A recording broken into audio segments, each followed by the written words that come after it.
Hello hi friends नमस्कार। देखंतु आज आम बनैबा 5 मिनिट रे फटाफट गरम गरम गोटा बैगण पकोड़ा। देखंतु मु नैछि एठी चारोटी बैगण स्टार्ट करबा गोटा बैगण पकोड़ा।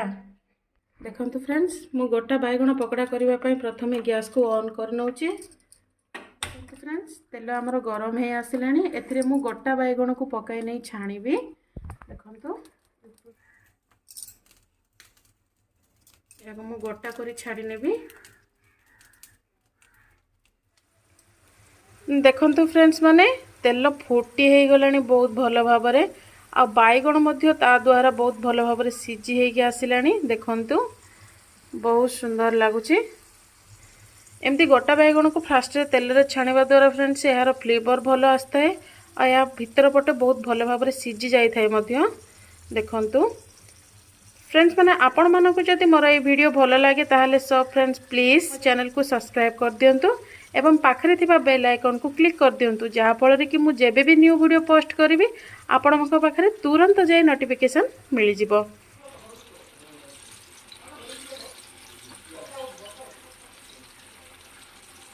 तो या भलो भाबरे सिजी गला या को हमें बाहर कर नबा।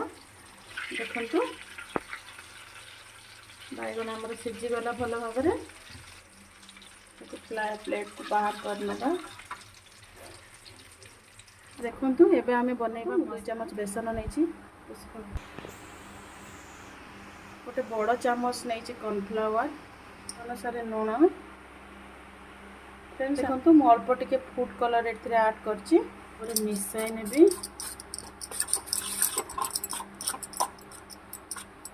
मु अल्प अल्प पानी देकिना पेस्ट बनाइबी।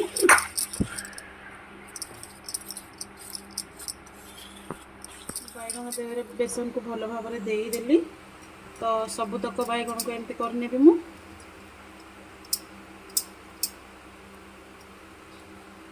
सब बेसन को बैगण देहरे मिसाई नेली। तो चलंतु एबे बैगण को आमे छाणी नबा।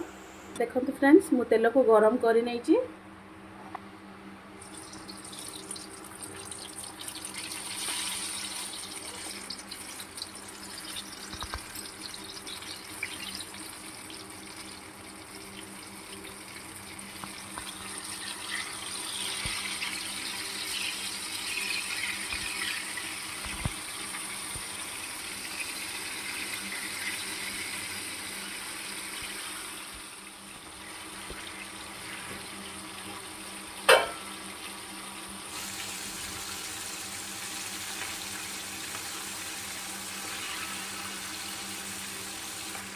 बैगण को थोड़े एमती अलटाई देवे जहाद्वारा कि दी साइड माने दी पट जाक भलरे सिझी जीव।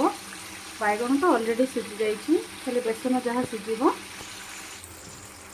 देखंतु फ्रेंड्स 5 मिनिट हे गलानी आ हमर बैगण मध्य रेडी हे गलानी। 5 मिनिट हमर प्रस्तुत हे गला गोटा बैगण पकोड़ा। तो फ्रेंड्स आपण मानकु जदि मोर ए वीडियोटी भलो लागि थाए ताहले सब फ्रेंड्स लाइक कर दियंतु एवं शेयर कर दियंतु एवं प्लीज कमेंट करंतु।